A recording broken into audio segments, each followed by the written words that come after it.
Mpenzi mtazamaji wa Bongo One Media, hii ni dakika 90 za mchezo na mtanange wa ligi kuu ya NBC Tanzania. Mchezo kati ya timu ya Kagera Sugar dhidi ya klabu ya Wekundu wa Msimbazi Simba ni mchezo mwingine mkubwa zaidi ambao tunaoshuhudia siku ya leo, unaochezwa katika uwanja wa Kaitaba mjini Bukoba mkoani Kagera. Mchezo ambao unaanza majira saa 10 kamili jioni ya leo. Moja kwa moja hapa tuende kutazama aina ya wachezaji ambao wanaanza katika kikosi cha klabu ya Wekundu wa Msimbazi Simba na kuikabili timu ya Kagera Sugar na mchezo utakuwaje. Moja kwa moja tukitazama wachezaji ambao wanaenda kuikabili timu ya Kagera Sugar katika mchezo wa leo wa ligi ya NBC Tanzania, ukiwa ndio mchezo wa kwanza katika msimu 2026-27, Simba wakiwa wanaanza kiwanjani. Basi moja kwa moja tunaenda kumtazama goalkeeper atakopo Kasari, namba 2 Duchu, namba 3 Kibabage, 4 Ismail Tule, 5 ni Rushine Daliuk, lakini pia 6 ni Kagoma, Yusuf Kagoma, 7 Ribase Gie, namba 8 ni Jabar,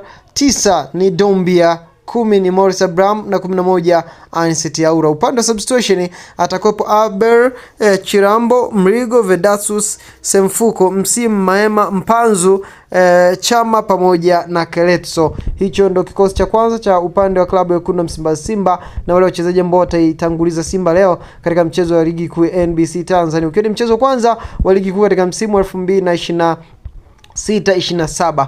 Unadhani kwa kikosi hicho Simba Sports Club wataenda kufanya yapi dhidi ya timu ya Kagera Sugar, ukiwa ndio mchezo wa kwanza kabisa wa ligi kuu NBC Tanzania? Shaka katika upande wa comment section. Bye bye.